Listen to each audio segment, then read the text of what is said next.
Brazilian football ഒരു പുതിയ സംഭവം ഇൻട്രൊഡ്യൂസ് ചെയ്തു. അതായത് ഫൗൾസും ഇഞ്ചുറീസും ഒക്കെ ഫുട്ബോൾ ഉള്ളതാണ്. ഒരു പ്ലെയർ ഫൗൾ വെച്ചിട്ട് ഇഞ്ചുറി പറ്റിയ പ്ലെയർ ഉണ്ടാവല്ലോ, ആ പ്ലെയർ ഇപ്പോൾ ഒരാഴ്ച വിശ്രമത്തിലാണെങ്കിൽ ഫൗൾ വെച്ച പ്ലെയറും ഒരാഴ്ച കളിക്കളത്തിൽ ഇറങ്ങാൻ പറ്റൂല. ഒരു മാസമാണെങ്കിൽ അങ്ങനെ, മാസങ്ങളാണെങ്കിൽ അങ്ങനെ. ഇതാണ് അവർ പുതിയതായിട്ട് ഇൻട്രൊഡ്യൂസ് ചെയ്തത്. ഇതിന്റെ ലക്ഷ്യം എന്താണെന്ന് വെച്ച് കഴിഞ്ഞാൽ ഇന്റൻഷനോട് കൂടി ഫൗൾ വെക്കുന്നത് ഇല്ലാതെയാകും. ഒരു പ്ലെയറെ കരിയർ തന്നെ നഷ്ടപ്പെടുത്താനൊക്കെ ഡേഞ്ചറസ് ഫൗളൊക്കെ ഉണ്ടല്ലോ, അതൊക്കെ കുറയും. കാരണം തങ്ങളുടെ ടീമിലെ ഒരു പ്ലെയർ നഷ്ടപ്പെടുന്നുള്ള ഒരു ബോധം ടീമിന് ഉണ്ടാകും എന്നതൊക്കെയാണ് അവർ പറയുന്നത്. നിങ്ങളുടെ അഭിപ്രായം എന്താണ് ഈ ഒരു റൂളിനെ പറ്റി?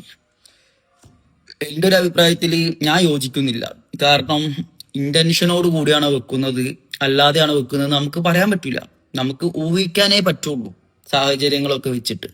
അപ്പൊ അതിലൊരു അർത്ഥമില്ല. ചിലപ്പോൾ ബോളിനെ ഡിഫെൻഡ് ചെയ്യാൻ നോക്കുമ്പോൾ പ്ലെയറെ കാലിന് തട്ടിപ്പോക്കാം, എത്ര സംഭവങ്ങളുണ്ട്. അത് കാരണം ആ പ്ലെയറിന് ഇഞ്ചുറി പറ്റാം. അപ്പോൾ ഒരാഴ്ച വിശ്രമത്തിലാണെങ്കിൽ ഈ ഡിഫെൻഡ് ചെയ്യാൻ നോക്കിയാൽ ഒരാഴ്ച വിശ്രമത്തിലിരിക്കണം. ഒരു മാസമാണെങ്കിൽ അങ്ങനെ. അപ്പൊ അവിടെ നഷ്ടപ്പെടുന്നത് രണ്ട് പ്ലെയറുടെ കരിയറാണ്.